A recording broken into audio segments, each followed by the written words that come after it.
All right. Hey, thanks for helping out. It might just be me and you, to be honest. All right. What's going on? Tell me about that 10 unit. Yeah, so last time I spoke to you, I was in the process of acquiring it. We were under contract, and we closed on it at the beginning of September. 10 units. It's actually a condo conversion project out of Austin. And so it was actually stabilized prior to acquiring it. And so the transition has been fairly smooth. Um, we didn't have to go out and find tenants. Well, actually, we had to go out and find one. One unit was vacant, but the rest were occupied. And what's interesting right now is we're going through the process of transferring the HOA because it's a condo conversion project. So they took a 10-unit apartment building, sliced it up into 10 individual condo units. And when we acquired it, they hadn't fully, gone through. They've gone through the full transition into a condo project, but they haven't sold it off. It just got sliced up by the county, and so the parcels are fully sliced apart, and as the county tax district looks at it, but it's not been sold off yet. So we acquired it, and we're planning to exit within 2 to 5 years by selling each individual unit.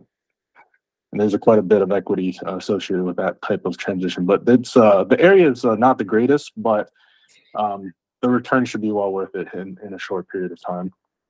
How do you finance it? What was the numbers? We went. Yeah, I remember we talked about that briefly a while back too. Is the financing piece? I was having trouble coming with a lender that would fit this product because a lot of loan products don't really fit for this. A lot of lenders told me it doesn't look like a chicken or a duck. They said this is a weird one because we're evaluating it on a DSCR loan, which is usually fit for apartment projects. Yeah. But it's been fully converted. So there's 10 different parcel IDs. Usually with the project, it's just one parcel ID that they have to consider. And the exit for us is a shorter period of time, but we also need partial releases so that we can sell each individually. And we found a credit union that would finance it for us. Was it a local one? Was it a local credit union? No, it's a national. Oh. Yeah, they're part of a big insurance company, actually. So we were surprised they're willing to consider this deal. What do the terms look like? So the terms are it's 5 years at a certain interest rate, fixed. Mm-hmm. And then it adjusts based on the market. So it's like a prime plus 2% after 5 years. And so it's a 10-year total. And then we had to come up with a very hefty down payment because, as you know, rates have gone up. So the DSCR criteria has gotten way more strict. And so we went almost 50% down to acquire this project. But yeah, it's very excited about the deal. I think it's going to pan out very well. I mean, how much do you think you're going to get a return on it? And what's your exit? What's the time window of your exit strategy? So the acquisition was at 1.7 million, and the comps. So what's really interesting is I ran my own comps prior to buying it, but when we went through funding. I'm sorry I don't have this all prepared. I actually just noticed this meeting like an hour ago. Oh, no, that's cool, man. But so when we went through the funding, trying to get a loan, that process was extremely grueling for us because so many lenders passed on us as a result of it not fitting products very well. And then, on the condo side, there are 4 units of the 10 that fall below 500 square feet. And so that was a big deal for some of the lenders. And so they're considered non-workable condos. Yeah. And there were some other reasons why this was a project that was hard to fund, but that was one of the main reasons, was that it's 10 individual condos. And because one person owns all of them, it's non-warrantable from that perspective too. And then 4 of the units are below a certain square footage requirement. And so so a lot of lenders passed on it, but we ended up going down 2 different lanes with 2 different lenders. And we were transparent with them that, hey, because so many lenders we're so hesitant on this project. We're gonna go down both lanes and hope that one of them pans out. And I said, just throw me your best terms and rates, and I'll pay for 2 sets of appraisals, and we're just gonna try it out. It costed us a lot of money, those appraisals, because one of them forced us. One of them was actually able to do 10 non-warrantable condo loans, and so that was 10 separate appraisals. Initially, each appraisal was going to cost about $800. So that's about $8,000 worth of appraisals that we're going to inherit. And man, that gave me a bit of sticker shock, because I'd never paid for an appraisal that expensive yet. And so we negotiated that down to about 5,000, so 500 per unit. And the other lender obviously required an appraisal as well. So we went and paid for that too. But because they knew we were traveling down 2 lanes with 2 different lenders, they had us put out a bigger deposit to do the underwriting and all that in the event that it wouldn't work out. But we wanted to stick with that first credit union lender, and that ended up being Farmers Insurance Group, Federal Credit Union. And so I've got a lender contact that's really good to use with them. But I will say I'm pretty sure they consider usually larger projects. I think I struck it at a good timing that they considered ours, because maybe the month was slow. But anyways, they had us travel down the lane and do all the due diligence with them, and that was our primary lender we were banking on, and they pulled through for us. But they appraised it as a apartment projects. The other lender, which was offering us much higher rates, was allowing us to do 25% down as non-warrantable condos, and they were much more friendly on the down payment, and also flexibility to sell them, release them one by one, because they're going to be 10 separate loans. And but their origination was much higher, lower. Their interest rate was also much higher. It was about, I want to say it was about 10 Wow. percent. Yeah. And so that meant if we went with them, it would have been a lot less money out of pocket, but we were definitely going to be cash flow negative. Yeah. Well, I it'd burn remember, us some like, money every month. I think when you were on the last call, I just finished my cash out refinance, I believe. And I remember I was just like, it took me 90 days to do a cash out refinance on a property that I already owned with a bank that I already had an existing relationship with. So I can imagine, as you kind of mentioned, it took a lot of lenders, and, your thing was a little bit unique as well. I mean, like mine too, like I was in a tertiary market kind of deal. It was a smaller loan, so you went through the struggle, but once you get it through the finish line. And what's nice, when we talk to like 10 different lenders, you kind of know, like, you learn along the way, right? You tell the next lender, well, this is, you're fully transparent with them, and I'm that way too. So, Very true. It's crazy, Yeah, right? exactly. Like, I appreciate it too, because like, for local credit union, you're building the relationship, right? And now that you've went through it, when the times are good, that's gonna be a lot easier. But right now, what is it? I did mine in July. That window is just so uncertain, right? Come the holidays now too. So, but yeah, 10% interest. I mean, yeah, I'd make a larger down payment too, because you basically lock in a 10% return on your money, right? By doing a larger down payment. So, no, that's crazy. That sounds like amazing. I mean, so it's about $170K per door, pretty much, is what you paid. What's the rent on that? What type of rents are you getting? Total rent came to about, I think, let's see, it came to about, if we were to look at it per unit, it'd be averaged, what is that, 1,300 a unit. They weren't all the same unit size. Most of them were 2-bed, 1-bath, some of them, and 4 of them were 1-bed, 1-bath.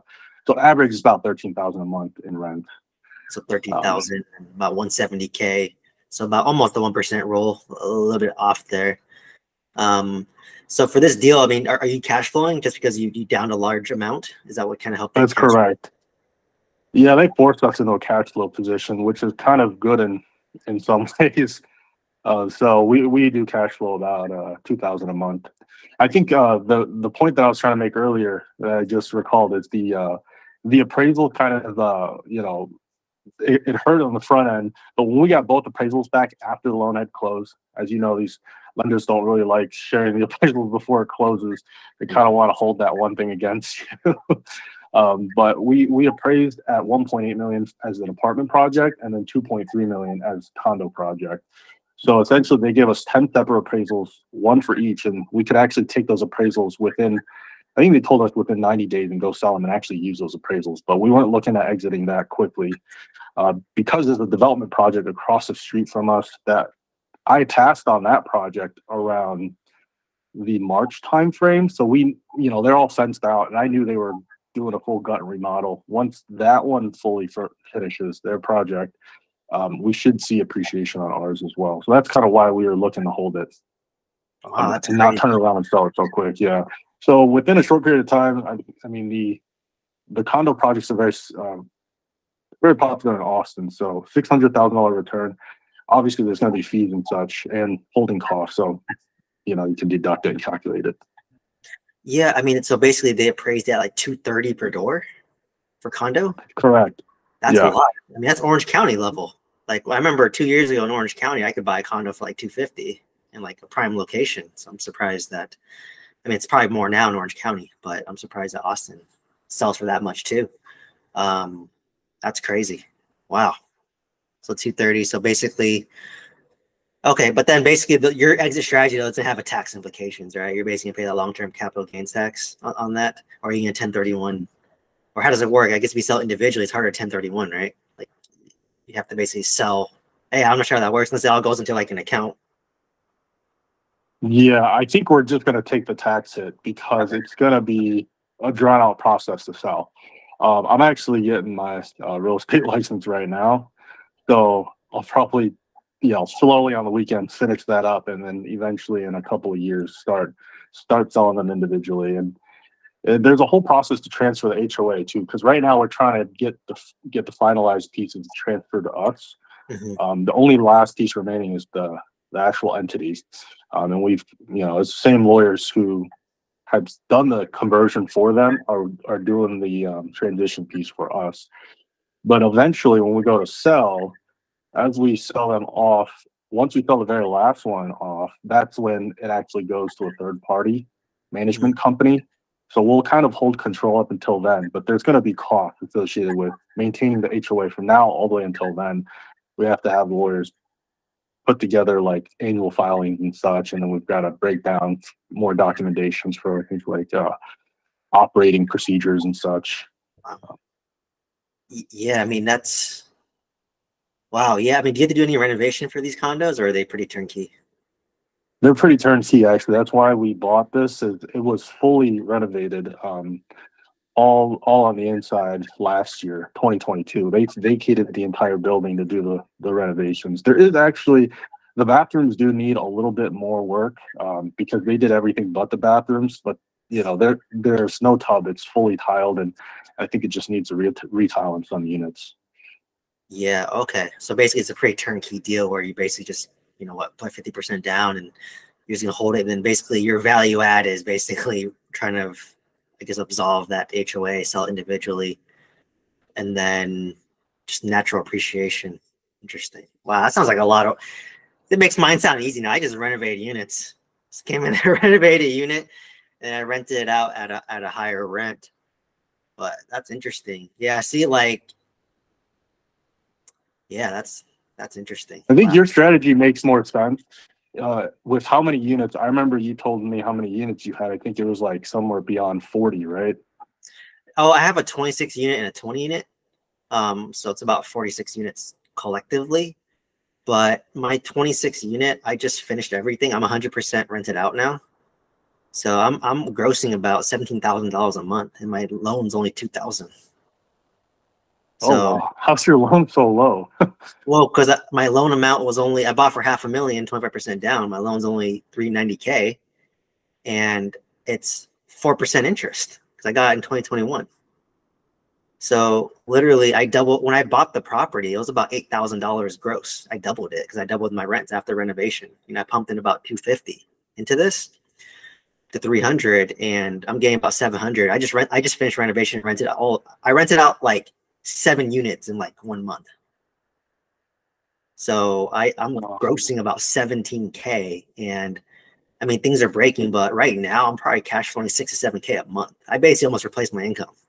Like I went from like nothing negative to like now cash flowing like $7,000 a month. My 20 units like 90% occupied. That one probably cash flowing about 1 to 2K. And then I just sold my mobile home park, so I'm not bleeding anymore from that.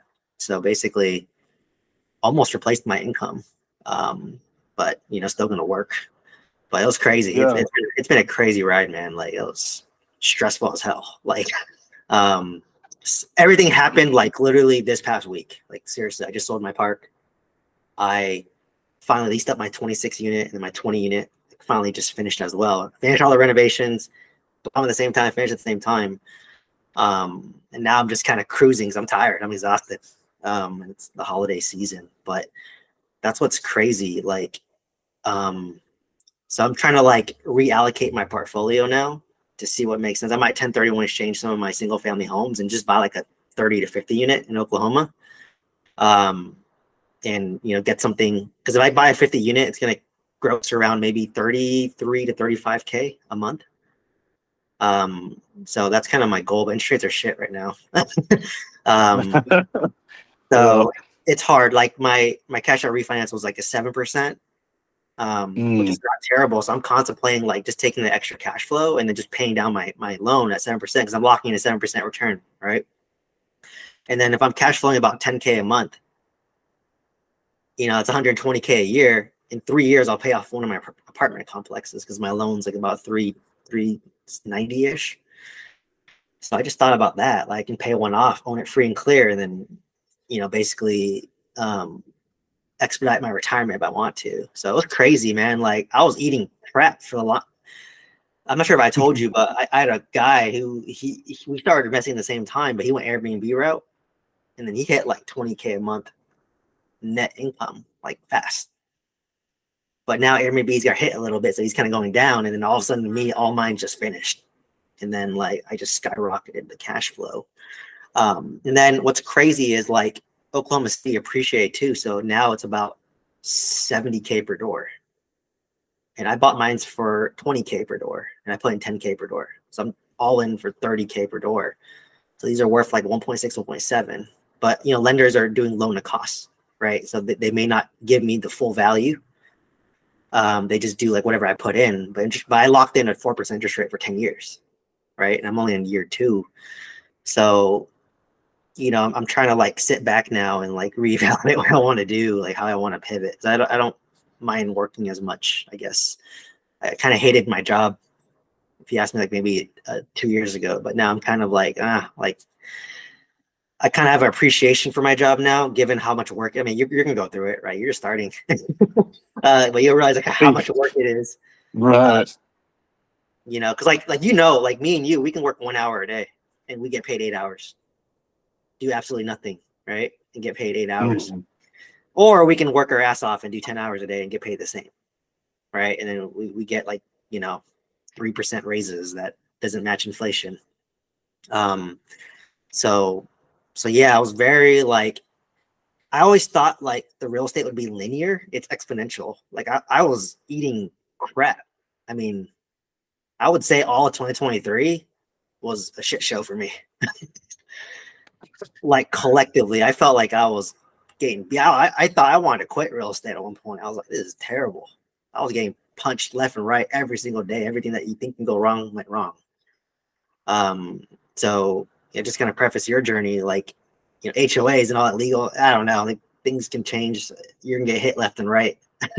But yeah, just there's that possibility. As long as you have the reserves to sustain and you can take the hits, then long term you won't really lose, right? So like you bought instant equity on the deal, which is nice. In terms of the value add, maybe not as much of a bite, I guess, compared to my deals, but you just have that natural appreciation. So when you have that cushion built in, it gives you that cushion for your exit strategy, right? It's like for me, I only survived like my mobile home park. I sold it for a loss. I lost money on that deal. That was a losing deal for me. But it was just more of like, I spent 80% of my time on the mobile home park and I lost money. I spent 20% of my time on my apartments and they were both like home runs. So using the 80-20% rule, I'm like, is a no brainer. Like had I, you saw my post, right? Had I just took the money from the I mobile home did, park yeah. and put that in that 50-unit apartment complex, the Section 8 that was grossing 30K, 33K a month. Holy shit, man! I probably could quit my job confidently, like, Yeah. you know, because I was getting like 4% interest rate back then, and it was cash flowing like 8% cash on cash at that time. And this is guaranteed income, right? This is like on the first of every month, you get 33K in your bank account every month. And when I shot that deal down, I was so new. Now I kick myself. I'm like, dude, like, there's a certain peace of mind knowing that on the first of every month, you gain all your rent, right? Like apartments, I'm not even guaranteed all my rents, right? Like mobile home park was even worse, right? You get 70% collections. So I'm not sure how you experience collections, but like there's always like, you never get 100% collections in apartments or anything, but Section 8, you're guaranteed 100%.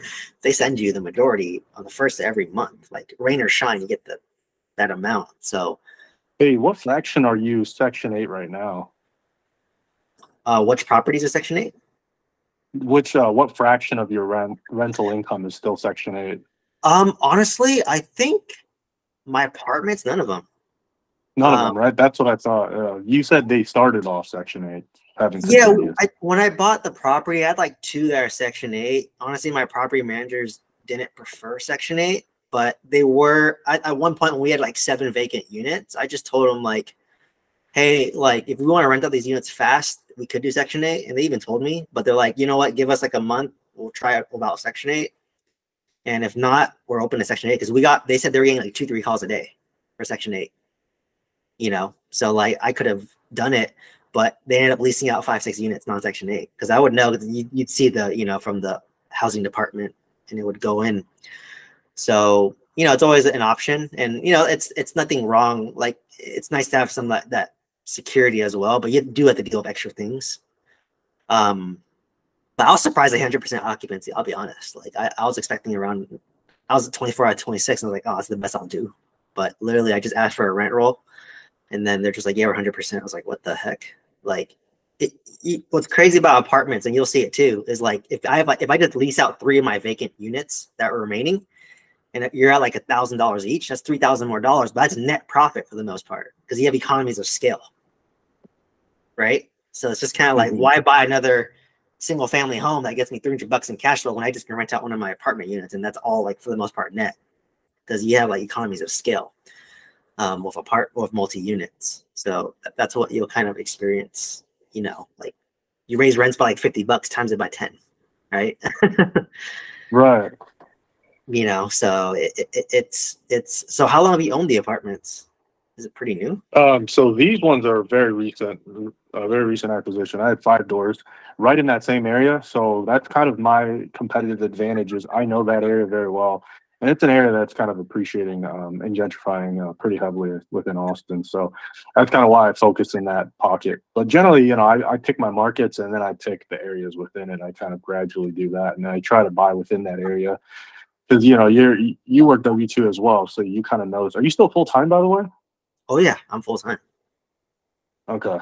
I Yeah. figured, yeah, I thought you said so before, and I recalled that. As you know, with W-2, it limits your ability to be as proactive as possible with real estate. So you kind of have to tread that barrier carefully, and manage the time well. But you know, I didn't want to go into any flips because it's something that I perceive as a bit riskier unless I'm able to be a bit more proactively on site monitoring and project managing. I know that's a huge component of it, or hire somebody. And I thought, you know, eventually I might venture down that road if work slows down a little bit and I had a bit more time to invest there and find a good deal, obviously.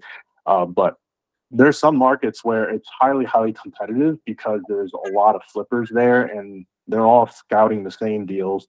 And I know Austin's one of those markets. So I chose a market that, you know, that kind of plays hardball when it comes to flipping. But for you, you know, how are you doing that remotely? Are you still managing those projects? And I think you said you're fully stabilized now, but were you managing those remotely or on site?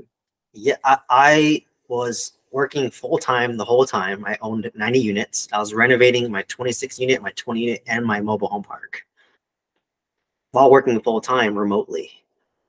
So I say that because I just kind of want, to basically make people know that it's possible, right? Like I did it, and it's stressful as hell, I'll be honest, right? And then I did lose a lot of money, but I basically have systems and teams and checks and balances, and that's it, right?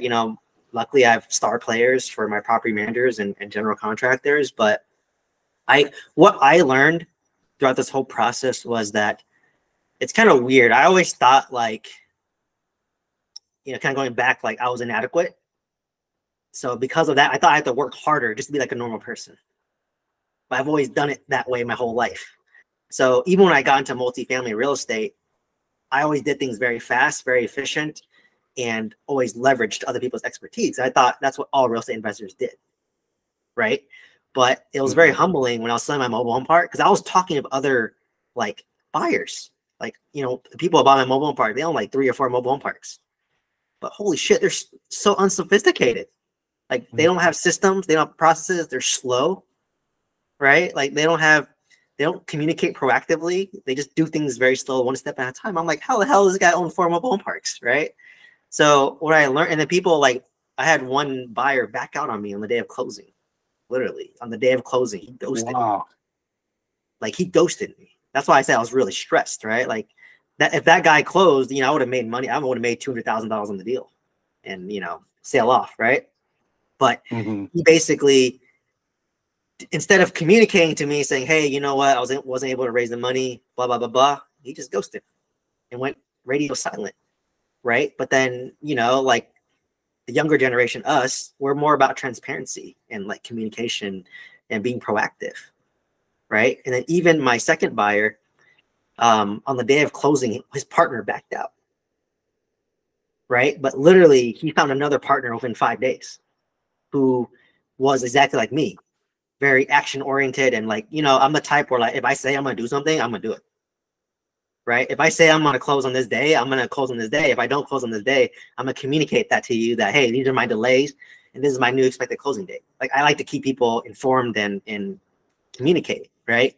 Because what I learned was, as a seller, the worst fear is the fear of the unknown. And that's what stressed me out and pissed me off. Right? Like, I don't care what the end result is. I just want to know an update on the deal. So I didn't realize it, because I've always bought deals. I bought a shit ton of deals, right? Like I bought a lot of real estate, and I didn't realize that like I was the anomaly. I communicate. I do things fast. I give updates. So once I learned that, I'm like, dude, I'm like one of the best buyers you can work with ever. Right? And then in terms of selling, I'm one of the best sellers too.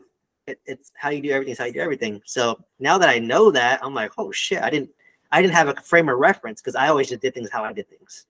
I didn't have a frame of reference until I worked with these buyers who I thought were better than me. But in reality, they're like so unsophisticated. Can't even like, I asked them like, how do they even like, I don't know, brush their teeth? They're so like unsophisticated. They don't have systems in places. They don't communicate. Like they even like the guy has to go to a bank to do a wire. He can't do it himself. And he has to go and then go to the teller and to do a wire transfer for him. Right. So it's just like stuff like that. And it was very interesting for that. And just going through that experience, I'm like, damn, like I basically know I can dominate whatever real estate market I want to do. And now I know why people sold to me off market. I wonder, why did someone sell to me? Because most brokers are crap, right? They bring you a shitty buyer who they just don't vet really. And then like the brokers that I worked with, they added no value to like, the deal. Like my mobile home park, they were my broker and my property manager, terrible property manager, no accountability, right?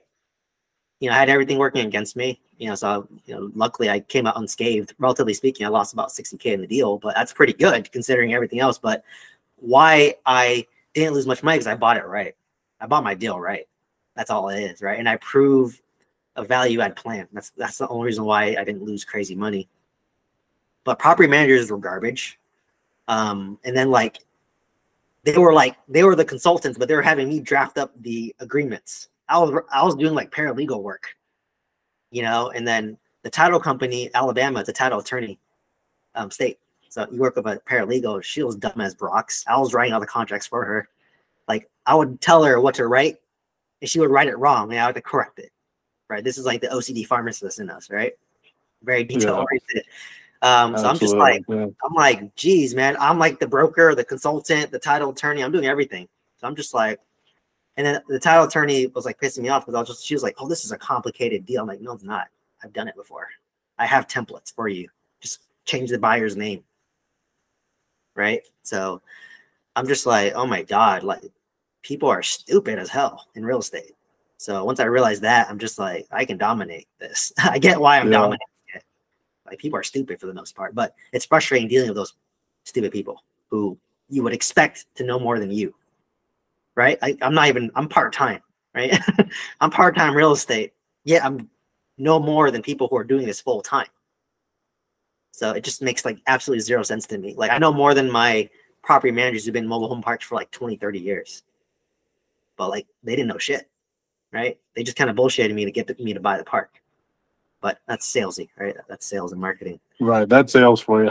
Yeah. You know, with this mobile home park, I'm glad you kind of shared your story on the different various forums because you know, a lot of people were pitching mobile home parks, you know, heavily. I'd say last year for syndication, for all kinds of things, and I always kind of knew. Well, I felt that, you know, that tinge of hesitation because I knew that there was more to it, right? Like you know, I've done long-term rentals for a long time, as you have, and mobile home parks seem to be in a weird gray area where it didn't make sense how returns were that good, and people were marketing like, oh, you're going to get, you know, these massive double-digit returns, and it's going to be so simple and easy, and you just take the occupancy from 50% easily up to 90%. But they were staying with so much confidence because they had done long-term rentals and apartments, which is a whole different category, right? Beast. Yeah, I mean, like, so most people that reached out to me, because most people do single family homes, they go to apartments. After apartments, you try to address into a mobile home park because they think, oh, it's a cash cow, affordable housing. But dude, like, there's so many steps in the process. Like, you listen to all the podcasts, they're all rosy. I was trying to flip my park to the top 5 syndicators, and I will tell you, I hand plattered my deal, to a top 5 syndicator. And I could tell his operations was a complete shit show. And he's a top 5 operator. If the top 5 operator is a complete shit show, how do you think I'm going to be as like an individual one person, or the average person going to be as 1 or 2? Right? Well, what made you feel like they weren't running a very tight ship? What gave that away? Like, dude, most people are begging for people to hand them a deal on a platter. I literally handmade them a deal. Like, hey, I did their due diligence for them. And I had actual tangible numbers to back it up because this was my plan, right? Like I literally said, hey, you can bring in a brand new mobile home for $40,000. I use True Homes. Here's the contact. I have this lender who's giving me 100% financing. I rented it out for $750. I had tangible numbers, right? Like I'm not making it up. I have hard evidence. It's not me bullshitting you on a spreadsheet. I literally have evidence. I've done it, right? And I would be like, hey, like, you can assume my seller finance note. It's amazing. I will seller carry second on a second position, so you can do a lower down payment so that you can come in because you're going to put a lot of money to renovate this park. I already presented it for them because I think like an investor because I'm usually the buyer. So I know what the buyers want. And I literally handed it to him on a silver platter. And like, it took me like 5 calls to get a hold of this guy, the acquisitions guy. I'm like, dude, if you buttoned up, if someone sends me a deal like that, I'm going to talk to you seriously. I'm like, this guy seems like he's motivated. He wants to make it work. And for me, I'm like flexible too. I'm not going to like flake on you. I'll just tell you how it is. So because I know how a smooth business should operate, because I know I operate a pharmacy, hospital pharmacy, right? Like nothing is more complicated than a hospital pharmacy. Definitely not a mobile home park. So I just can see how like unbuttoned and like disorganized they were. And I'm like, if you listen to all their podcasts, they talk as if like the greatest thing ever, right? Because it's marketing. They're trying to get you excited about mobile parks. They want to get you to invest their money. So ironically, I'm so truthful that I can probably raise money. But then because I'm so truthful, I don't want to really raise money, if that makes sense. I'm just sharing my experience, what I'm doing, right? Like none of the syndicators that you see on any forum would do what I did. They're not going to shell out I gave you all my dirt, all my dirty laundry. right? On the deal. I give you the Yeah. good and the bad. And I'll tell you, I missed on the mobile home park. And I'm going to make a video as to why. Well, tell me more about that, actually. So, like, what elements of value add did you do for it, for kind of sell? Yeah, I And mean, where specifically did you like miss the ball? You think there was more potential maybe left on the table? well, I made every single mistake in the book. So number one, it was a high crime area, higher crime than I would like, right? So you have the high security guard, and that costs money. Number two is the performer that the consultants gave me were complete bullshit, right? The expenses were way too low. They quoted me $9,000 a month, but that thing costed around at least 15 to 18K just to operate at break even. Just to operate, not even get anything, right? Number two is they oversold me that it was easy to evict tenants. Like my property managers did not evict any tenants, right? Like we had people who owned homes and they paid like 150 in lot rent, but it's going to cost me $700 to evict each of these people. So that's what, 4 months worth of lot rent just to evict somebody, right? I'd rather do cash for keys or something, right? On top of that, I had COVID. You can't evict people during COVID in Alabama. I had rental assistance programs, so I had to help them sign up for that. And most people in mobile home parks, they don't have much of an education, so you're gonna have to baby them. My property manager on site didn't have much of an education, and you can't just fire your property manager and hire a replacement like apartments. I can fire both of my property managers right now. I have 3 lined up. If I wanted to. Mobile home park, you fire your property manager, you get to train someone internally to get them used to it. On top of that, all the construction estimates that they gave me were bad. I mean, albeit supply costs went up during COVID, right? So things got more expensive. Basically, I'd fix up a unit, rent it out, tenant won't stay that long, and then I have to re-renovate that unit because they would kind of damage the unit because mobile home parks are not as durable, right? They're not as sturdy as stick-built apartments. On top of that, you have to do, 55 acres of land, a lot of land, a lot of mowing grass. I have to trim trees. It's expensive. It costs $700 to trim a tree. Basically I would like lease out to like one tenant and then they would leave. And then I had a lot of units that need to be fixed up. So, I just said I didn't have enough capital for this deal, right? Then the people I sold to, they're bringing in at least $1 million to fix it up on top of what I put in.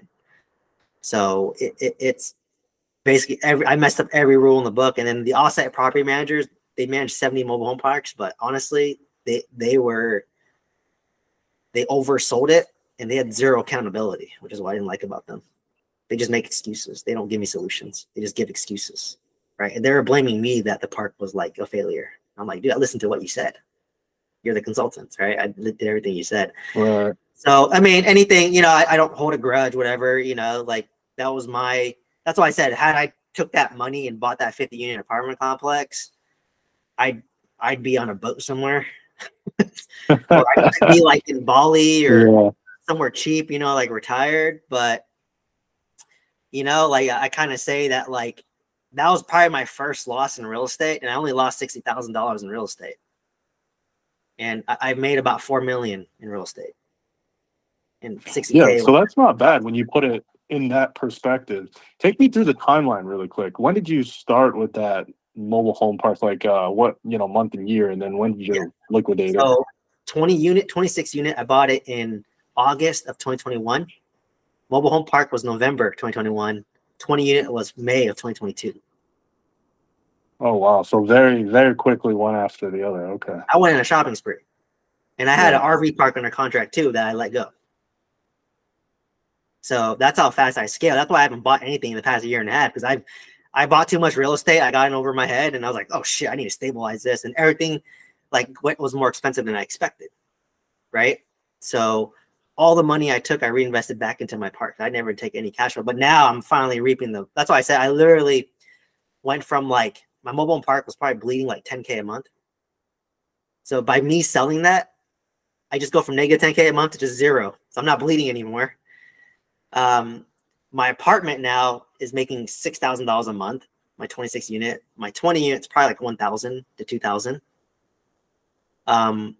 some of my single family homes got vacant. So I was like bleeding from that a little bit. I just rented those out. And then eventually I'm doing a seller carry second note. So eventually I'm going to get paid about like, $2,200 a month on that one. Right. So if you kind of add up all that cash flow, yeah, I probably about made my pharmacist salary roughly, give or take. Yeah, let's talk about that actually.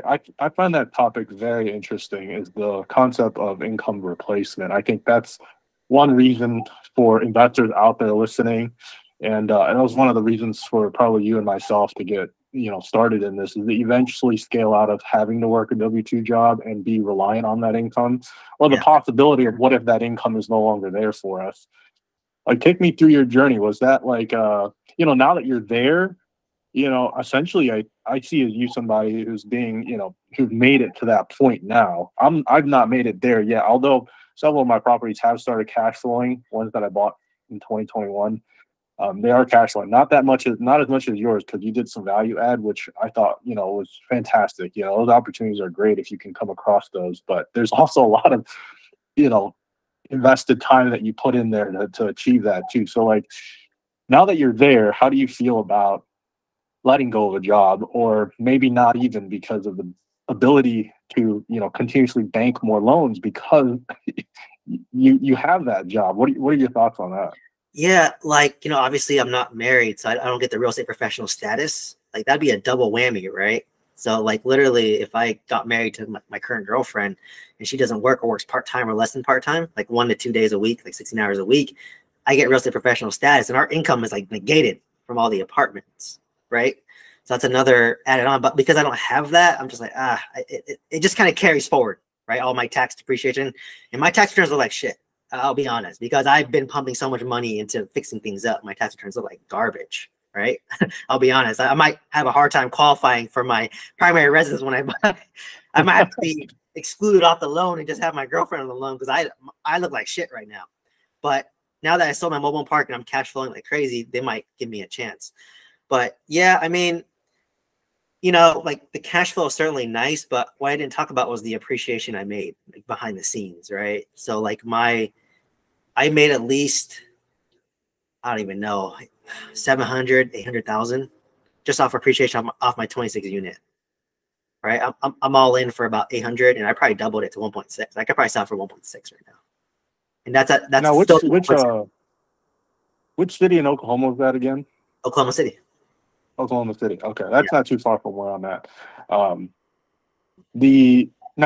Would you consider, just obviously appreciation is great until you go to sell, then you're going to get taxed heavily. And you being young, there's no reason to sell, so you can just bank on that cash flow and just kind of let appreciation kind of sit on the sideline for a little bit, unless you find something else, right? Are you looking at more deals? Would you consider selling, or what's your long-term goals there? Yeah, so like right now, this is kind of the first period, because I've been grind. This is the first time where I can kind of take a step back and then reflect on like what I want to do, right? Because when you're you're entering the grind, right? You're starting. I didn't feel it until like maybe 6 to 8 months in. But once you start entering that grind, like you're just focused on like trying to survive. You can't think ahead, right? Like I was super stressed, man. I had to like do a bunch of like, make sure I got 8 hours of sleep, exercise, take vitamins, supplements, meditate. I gratitude journal. I never believed in that crap. But when I was really stressed, I had to do something to like balance myself out, right? So like in terms of like, I didn't really answer the question, but like I think I still will continue working, just to be more bankable. Right now, we're probably heading towards a recession. So I want to be able to have that steady income. And like you said, my cash flow is amazing, right? I can make 7,000, but if I have 2 AC units bust, I just lost all my cash flow, right? So what I kind of realized is that you have to build another kind of like, I'm trying to build another stream of income now that's outside of real estate. So that's why I'm kind of pivoting towards like, a little bit more social media, coaching, like mentoring, that kind of route. Because, if you kind of do high ticket, like what I'm doing, you can sell like 1 or 2 courses, and that makes way more than the cash flow for my apartment complex portfolio. Right? If I'm making $7,000 a month, and let's say you're selling a $3,000 product, you just sell 2 of those a month. you kind of matched your cash flow. So I think like now that I know how to do real estate, I kind of want to go into like the, teaching side. It's very natural for me because I teach pharmacy residents and students right now. I've always been really big into teaching. So I'm trying to build that up a bit. And, like social media opens up a lot of opportunities and doors. Because I know a lot of people who are like doing coaching and they have like, mastermind sessions or whatever, like kind of like what I'm doing, but they charge for it. I'm just like, if you have a subscription program where people pay you $200 a month and you have like 100 people or 1,000 people, that's a lot of money, right? So I'm trying to like focus on building the personal brand now a little bit. And then I think once that kind of starts getting up to my income, I would probably feel comfortable stepping away from my day job. But it's just because like I've mastered balancing everything, right? I'm doing my day job. Plus I renovated 90 units. Like right now it's a cakewalk for me, right? Like moving forward, I'm not going to do 90 units value add again. I'm just going to buy one at a time. I'm going to buy like a 30 to 50 unit, value add it, take me about 2-3 years, finish it, then buy another one, repeat the process every 3 years, right? So right now, all my capital is trapped. It's trapped in my mobile home park. It's trapped in my apartment complexes, right? Because unless I do a cash out refinance, which I'm not because interest rates are terrible. I'm thinking about doing a 1031 exchange on my single family homes because I have at least one of mine in California, Bay Area, has at least 700,000 in equity in there. And oh wow, yeah, like I'm telling you, like I have a $700,000 equity in just one single family home. I only rent that thing out for like $4,000, but I can transfer that $700,000 of equity into a 50 unit apartment complex that's getting me around $33K a month. Right? Like that's what I'm saying. I wish I had that foresight because I could have bought my mobile park. I could have sold my single family home that had $700,000 equity in it because during COVID, it was high valuations when interest rates were low.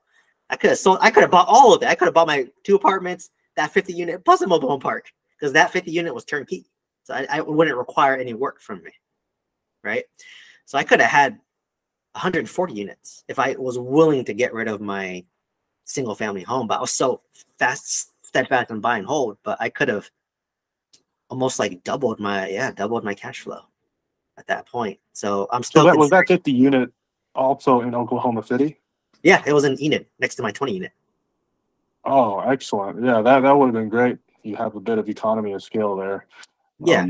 So I'm still thinking about it because there's a lot of, when I did my direct mailing campaign, I had a lot of owners, I had their contacts still. So, I may reach out and just be like, hey, like I'm thinking of doing a 1031 exchange. Like, you want to sell your 30 to 50 unit, so, but, I will say like after achieving it, like it's not, what I always tell people is like your low is not as low as you look as it felt like in retrospect. And then your high is not as high as it is. So I'll be honest, I feel kind of the same, believe it or not. It's not as high as you think. It's more about the pursuit that gives you the dopamine, not necessarily the end result. That's what I've kind of learned as I've achieved. And that's kind of a little counterintuitive to hear, but that's just how it is, right? Like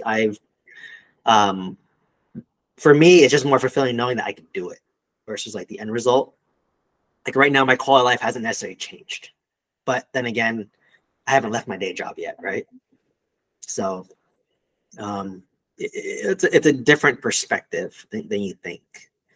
Because I know a lot of people in bigger pockets and like they're like, oh yeah, I replaced my day job, amazing. I could sell it that way, but I'm more realistic in my approach. I'm like, how I built my wealth is like very achievable and realistic for most high income W-2s. Like you just follow exactly what I did. I mean, I was fortunate that I had a lot of high equity single family homes, which I could cash out refinance, which leveraged into my apartment portfolio and mobile home park. I had about $1.2 million worth of capital that I was playing with. And at 10% of it, I lost due to shiny object syndrome. So if you look at the big picture, I lost about 10% due to stupid stuff, but 90% was home run, right? So I didn't really share that in the post, but just for perspective, losing 120K is a lot, but it was 10% of what I was playing with. Right. If you're kind of doing the strong degree of due diligence, like you said, you bought right, and if you consistently do that, your losses will be minimized. Is what I'm hearing from you, and your wins will be, also expanded beyond, what you thought. So I think that's a good principle to keep in mind. We often hear, if you watch a lot of those or listen to a lot of those Bigger Pockets podcasts and real estate investor discussions online, a lot of them will talk about buying right, and the money's made on the purchase, and that still seems to hold true. Because if you're buying right, you get to experience that expansive amount of appreciation. You get the cash flow. But if you're buying, into a wrong deal, I think some of the syndications out there have done that in the past year or so. We're starting to see a lot of them fold because, they were once buying B class, A class, then they kind of, went reckless because they're having such a large amount of investor pooled money they didn't know what to do with. And also because they're making a slice of the pie, regardless, if the asset performs well, they get, a transaction fee just on the purchase itself. So they make money buying Class C. And so a lot of them rush into buying Class C properties. What do you think about that, actually? Yeah, I mean, if you look at the incentive of syndicators, right, they make money regardless of how the asset performs, right? Because they get a 1% to 2% asset management fee on a monthly basis. They get a 1% to 2% acquisition fee, 1% to 2% disposition fee. So they're incentivized to like buy and sell consistently to pay the bills and to pay the overhead, right? But if you basically do what I did, buy right and have the ability to force appreciation, you'll never lose, or you'll minimize your loss significantly, right? So like that's what I did on my 26 unit. I didn't expect it to be as high as it was, right? But I knew I hit a home run when literally I bought my 26 unit. 6 months later, someone offered me 1.3, and I did nothing. I did absolutely nothing on the apartment, and I was like, oh shoot. They offered me 1.3. I did nothing. Now I imagine after I renovate it, conservatively, 1.5, 1.6, but it might be even higher, right? Like if you do 70K per door, that starts to add up there. So like that fundamental, that's what saved me in my 20 unit too. Like my interest rate, I didn't underwrite a 7 to 8% interest rate. I'll be honest. When I bought it, I was underwriting like maybe 5 to 6, but because interest rates shot up, it shot up my cap rate. When the cap rate went up, it decreased my ARV, right? So, but because I bought it instant equity and I value add, I still, made like 50K in the deal, but I was able to pull out maybe 80, about half of my money I put into the deal. So it wasn't a perfect burr. I still left money in the deal, but it's okay, right? It's okay to leave money in the deal. If it's a 7.5% interest rate, like whatever, I'd rather leave the money there and lock in my 7.5% return, right? So, it just gave me a lot of cushion so I can take the hit, and I'm holding this stuff long term, right? Like I don't plan on selling these, at least right now, and these are gonna be my foundational deals where like maybe I will pay them off. Cash flow about what is it, like 26K net or gross, 26K gross, and out of that 26K, if I can net, let's say 16K goes to expense, I'm netting 10K with no loans. I mean, that's pharmacist's salary, right? Guaranteed for the rest of my life without doing much. Then once I have that foundation built, then I can build upon it too, right? So this might be the season of me slowing down, because I bought a lot of units. I scaled fast, but now this might be the season of me stabilizing, scaling down, building my financial foundation. And, I invest in whole life insurance as well. So trying to get those max funded and paid off. So I don't have that obligation. Once that's all done, I could probably walk away from my job pretty comfortably. So I think this season, I'm trying to focus on like lowering my expenses. I have the income now, but it's going to be lowering the expenses and then building up the social media personal brand, because that's free, right? It costs me free to do, my time, but I'm not paying any money for this, right? Mobile home park, I'm paying every month or every day. I own it. I'm losing money versus like social media. I'm doing this stuff for free. Right. And I'm teaching people, and, I see a lot of people who you see Bigger Pockets podcast. I own way more real estate than most of those people. Most of the people that teach those boot camps on Bigger Pockets, they own 90 units and they partner. I own 90 units straight up, but I don't put myself on a pedestal that I'm like this higher being, right? I just tell you the truth, right? That's why I know these. When I bought my mobile home park, I listened to a bunch of podcasts that all rosy, nothing can go wrong. Once I bought, I was like, oh, this is the real stuff. It's a complete shit show. Like, don't. I'm better off just doing apartments in Oklahoma, way easier, way less stressful. Just stay away from mobile home parks like altogether. Like and I wanted to do self-storage at one point too. I'm like, forget self-storage too. Like forget all that crap. Just apartments, Oklahoma, right? Unfair advantage. Yours is Austin, right? You have your unfair advantage in Austin, so you could just slowly scale that portfolio, however that is. And you do that for the rest of your life, you have way more wealth than you know what to do with, right? Like for me, I do what I'm doing in Oklahoma, buy one every 3 years. If I buy a 20 unit every 3 years, I don't know what I'll do with all that money. Like to be honest, right? Like at what point will my quality of life improve? Like I can have a nice car, but you buy a nice car, it feels good for like a week. And then after that, you're back to normal. I can quit my day job. I can eat Michelin-star restaurants every day. But after a while, you get sick of being at the Michelin-star restaurants every day. You can travel, but after a while, once you've been everywhere one time, I mean, it loses that novelty. So, but yeah, like for me, my ideal probably lifestyle is if like I just kind of like worked like maybe 2 or 3 hours a day, location independent, like remotely, ideally. That's why like the idea of like, coaching or like mastermind appeals to me, because I can do that from anywhere. And then just basically make enough money to just do whatever. And then you have your real estate supplementing you. So that's kind of like my ultimate vision. I think I was never optimized to like, I don't want to syndicate like $1 billion over real estate. I mean, it sounds cool to say, but like, I'm like, that sounds terrible for me. And you can be pretty wealthy. I mean, I only own like what, 51 units now. I mean, just so that's more than enough. I can stop today and let that compound for the rest of my life.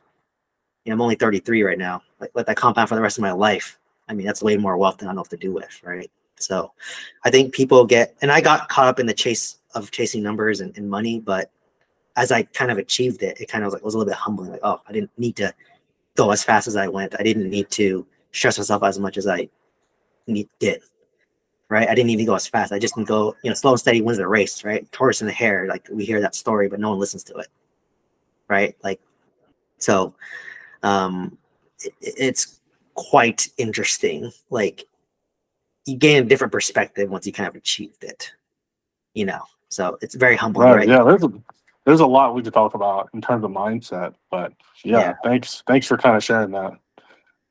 Because I know, like, basically, you see me and you're like, I want what he has, but now you're hearing me saying that, oh, it's not gonna be as, I mean, it's nice, don't get me wrong, but it's not as much of a high as you expect it to be.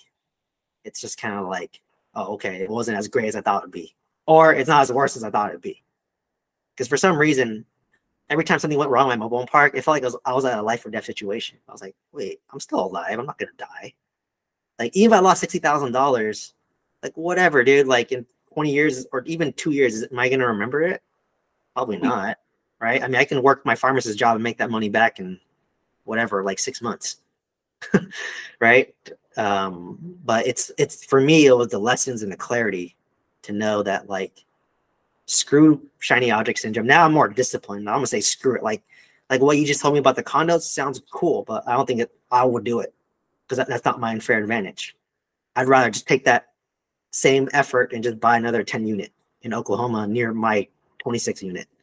And maybe it's a turnkey one that I pay market price for, but it's passive and I know it. Right. So it's pretty interesting and pretty humbling. That's what I'm saying. Like, it's ironic because I sell coaching and mentorship, but I tell the hard truth too. I don't give a rosy picture to like paint this hopium for you, right? Because I bought into the hopium, as I shared in my story. But it's hard. Like I tell people, like, if you're not willing to spend whatever, invest in some education, coaching, whatever, you have no business doing apartments. Because if you see one of my videos, I talk about 300,000 is the minimum you need to play ball in apartments. Oh, absolutely, yeah. If you're penny pitching $3,000 for a course, which is 1% of what you need to buy an apartment complex, then don't even buy an apartment complex. Don't even buy real estate. Just do index funds, right? Right. So that's why there's a high threshold there. It is like that's why I tell people. Like, I instantly weed people out. I'm like, and don't get me wrong. Like I didn't have $300,000 up to in the beginning. I built up equity in my single family home portfolio. Right. So I tell a lot of my students, like, it's not gonna sound sexy, but maybe your first move is to buy a single family home that you live in and Maybe it'll appreciate over the next 5 years. And now you have your seed money to buy your apartment complex. But it's not sexy to say that versus saying, hey, Sandy, you can retire in 6 months without much effort using my strategy. Right? I can sell Right. them, but I know it's not realistic as someone who's done it. Right? That's why I can tell like I can quickly weed out people who are not like legit easily. And I meet a lot of people like, yeah, you're bullshitting me right now. Like, you don't know anything. You're just the marketing guy for the syndication. You don't know anything about operations. I can sniff it out easily, right? Because I operate. I know the weeds. So, and you will too, right? Like as you're doing it. So that's why I say I do A through Z, and I quickly find, quickly can snuff out the bullshit. And you will too as you start to go through it. It's not going to be as rosy as you anticipated it. Like you're going to have some hiccups. You're going to get slapped in the face quite a few times. But it's just a matter of, can you survive those slap in the faces? And hopefully your partnership doesn't like crumble when things get bad, right? Because I just had to deal with myself, but now imagine dealing with like 3 people with different personalities and you're all stressed. It gets a little hectic, and some people don't realize that in the beginning there. So I'm the reverse, and I talk about my success and my failures and what can go wrong, but maybe that's just the pharmacist inside of me, right? Or skeptical. Yeah, definitely. I appreciate you kind of sharing that. I just wanted to wrap it up and leave a little bit of content for maybe the next session. But yeah, that's great. Glad you kind of shared that post recently about the failures, and because there's always gonna be. I think that's inevitable for everybody who's gonna venture into real estate, is that you're not gonna hit home runs every day.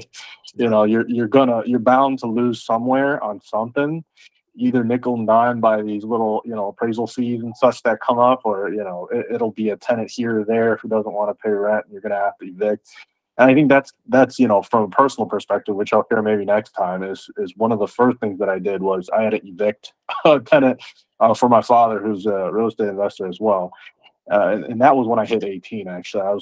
I went to court to represent us.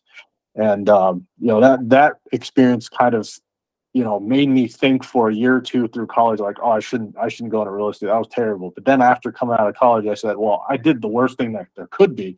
I did the eviction. It doesn't get worse than that, is when you have to evict somebody. So once you pass through your fears, you kind of come out a different person, and it'll battle test you. And there's, it's not all sunshine and rainbows, like you said there, Stephen, but, once you do fight through it, it'll be worth it at the end. There's definitely going to be returns for the smart investors.